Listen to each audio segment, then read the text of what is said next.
नमस्कार। RR channel में आप सबका बहुत बहुत स्वागत है। आज मैं मोदी जी की कुछ अचीवमेंट्स के बारे में ज़रूर बात करना चाहूँगा। और वो सबसे बड़ा अचीवमेंट ये है कि उन्होंने जिस तरीके से इंडिया की ब्रांडिंग करी बाहर जाके या इंडस्ट्री के अंदर या इंडिया के अंदर, वो काबिल तारीफ है। मैं भी ब्रांड मैनेजर रहा हूँ कुछ कंपनियों का।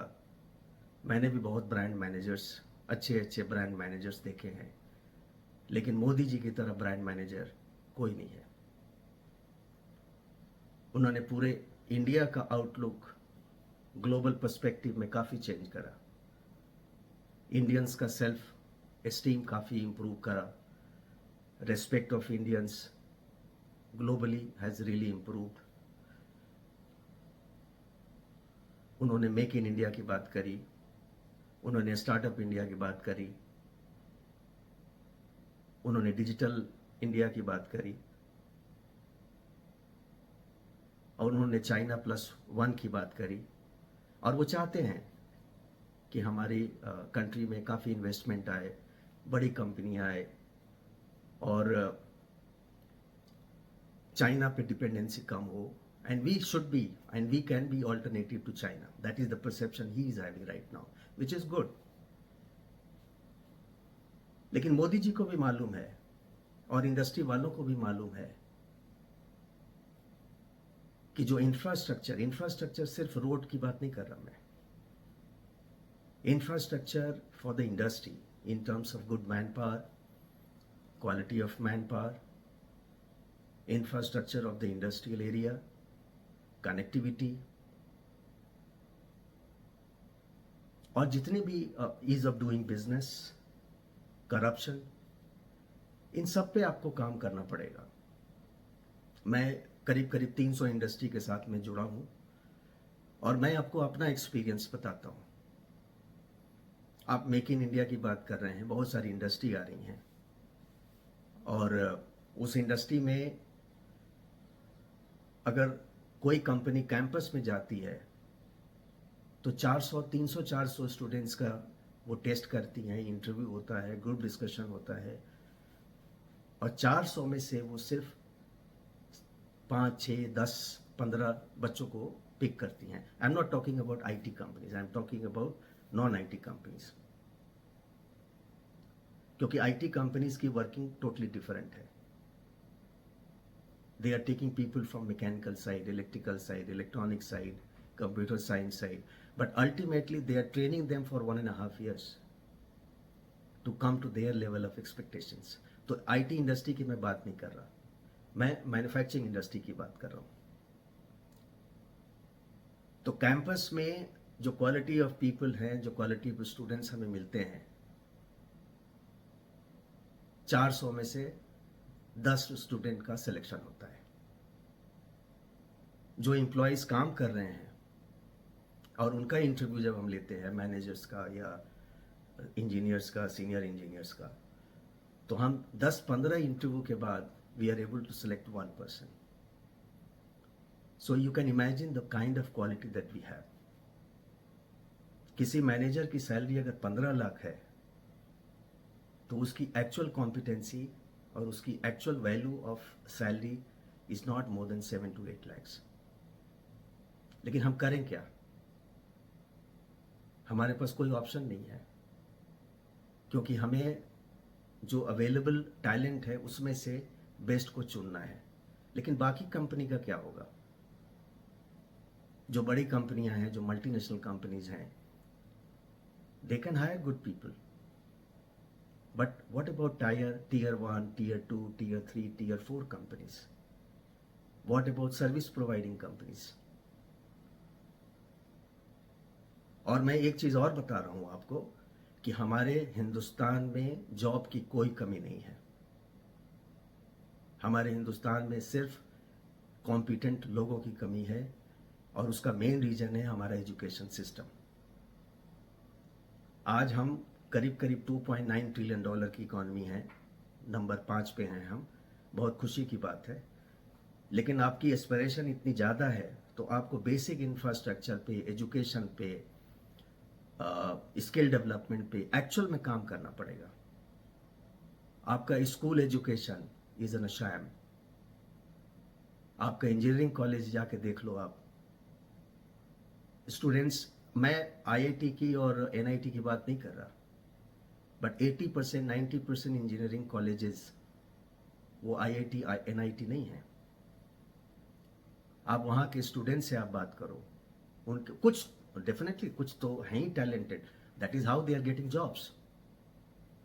लेकिन the quality of education in engineering colleges, in MBA colleges, they are not able to qualify getting a job.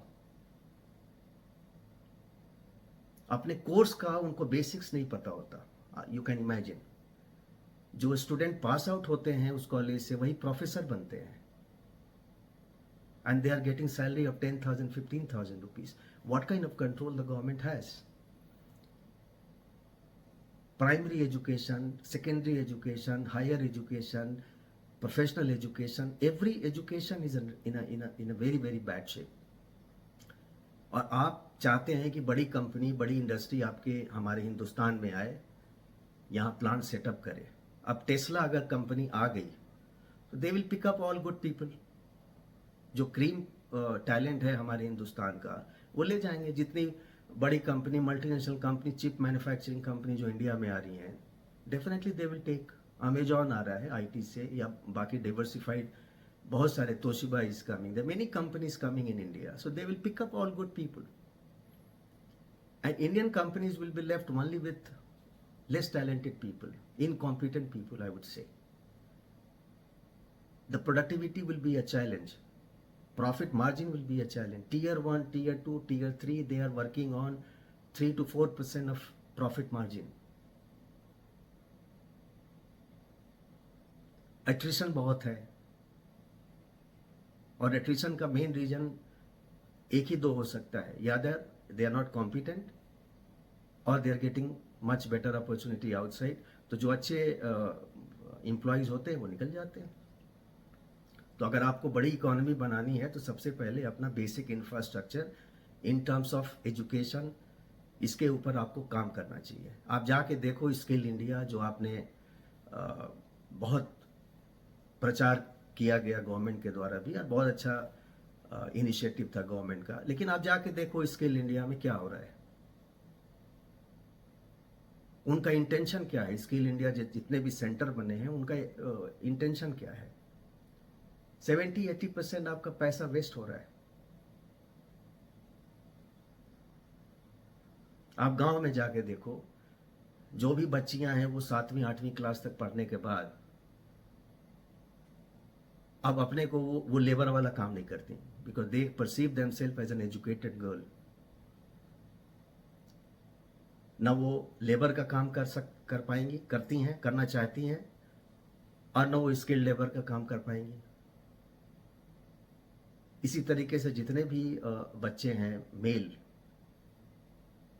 उनका भी यही हाल है. 10वीं 8वीं 12वीं के बाद दे यार, और इतने फ्रीबीज आप लोग बांट रहे हैं, उनको काम करने की जरूरत भी नहीं है. लेकिन आप बनाओगे कैसे इकोनॉमी? 2075 तक, if you are expecting Indian economy to be at $16-17 trillion, how will you make this industry possible? केवल रोड बनाने से इंडिया का विकास नहीं हो सकता मोदी जी, आप इस चीज को मानो. मैं चूंकि इस इंडस्ट्री से हूं, इसलिए मुझे अंदर की सारी पता है कि कहां प्रॉब्लम है. दूसरी जो सबसे बड़ी प्रॉब्लम है वो है infrastructure in the industrial township. वहाँ कनेक्टिविटी की प्रॉब्लम है, वहाँ रहने की प्रॉब्लम है, लोग जाना नहीं चाहते. Transportation is a big problem. आपके गुजरात में अहमदाबाद से के पास में कड़ी है, कड़ी से बिठलापुर है, सानंद है, आनंद है, दुनिया भर के इंडस्ट्रियल सेंटर है, but they are not well connected. Metro नहीं है वहाँ, कोई जाना नहीं चाहता, मजबूरी में जाना चाहते हैं. वो भी एक इंफ्रास्ट्रक्चर आपको डेवलप करना पड़ेगा, so that the people should be motivated to go and work there.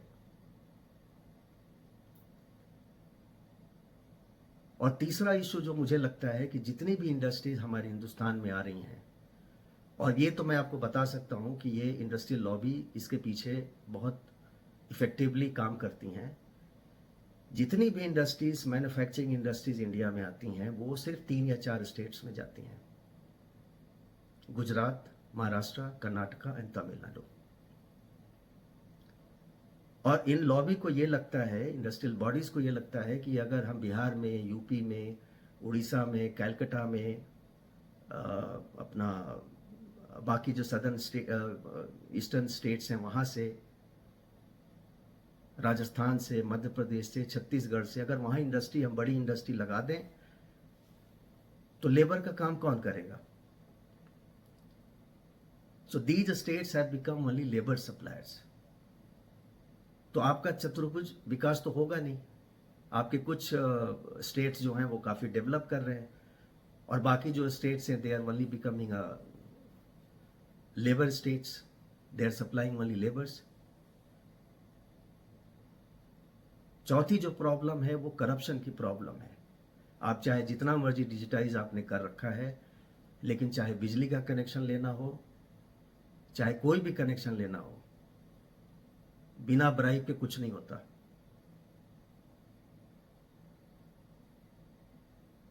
आपके ट्रांसपोर्ट डिपार्टमेंट में बिना ब्राइब के कुछ नहीं होता।